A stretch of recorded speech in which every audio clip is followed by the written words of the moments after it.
Hi everyone, my name is Jacob Birch, and today we will be discussing the absolute phrase. I know, it's a little dramatic, but it's a pretty dramatic subject, I think. It's grammar. It's kind of serious.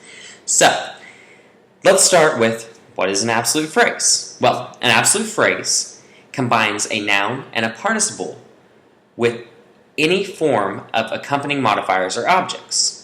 Now the pattern looks a little like this. Noun plus participle plus optional modifier and or objects.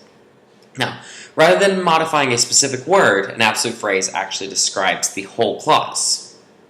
Today, we are going to walk through together a few sentences and examples of how to turn an individual sentence that stands alone into an absolute phrase. Now, because I'm a huge Harry Potter geek, I'm going to show you two sentences written by J.K. Rowling herself, and I'm going to show you what the sentence would look like on its own, the two sentences, and I'll show you what the finished product combined by J.K. Rowling looks like using the absolute phrase. Now, the first thing you have to understand is that an absolute phrase cannot stand alone, since it's a reduced sentence with a verbal or a dropped to be verb. Now, our first example is going to be a sentence about Harry, because it's called Harry Potter. So, I chose him for the first sentence. His heart beat very fast. Harry stood listening to the chilly silence. Now, these sentences, although they can stand alone, were combined by Rowling to create a more fluid style of writing, rather than that choppy style that you and I always get in trouble for by our English professors. You know what I'm talking about. You have like 5 sentences and they can all be combined, but you don't combine any of them because you're trying to get that word count in there. Not today. Today, we're working on the absolute phrase.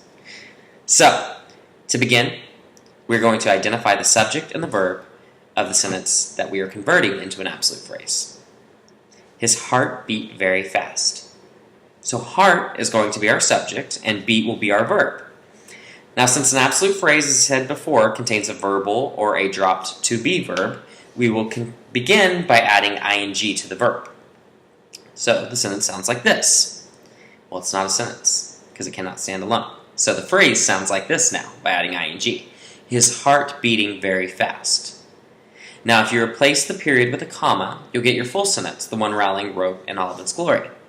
His heart beating very fast, Harry stood listening to the chilly silence.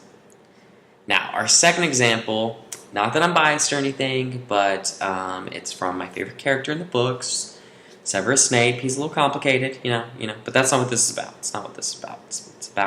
It's about the absolute phrase and not Harry Potter. So focus. So, our second example is his black robes rippled in a cold breeze. Again, we're going to begin by identifying the noun and verb. Robes will be our noun, and rippled would be our verb.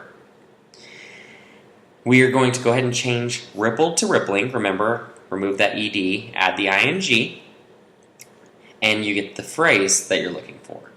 Also, you're going to replace the period with a comma, since that phrase always has to be attached to a complete sentence. As I said before, it cannot stand alone. Miss Rowling's completed sentence looks like this. There, his black robes rippling in the cold breeze, stood Severus Snape.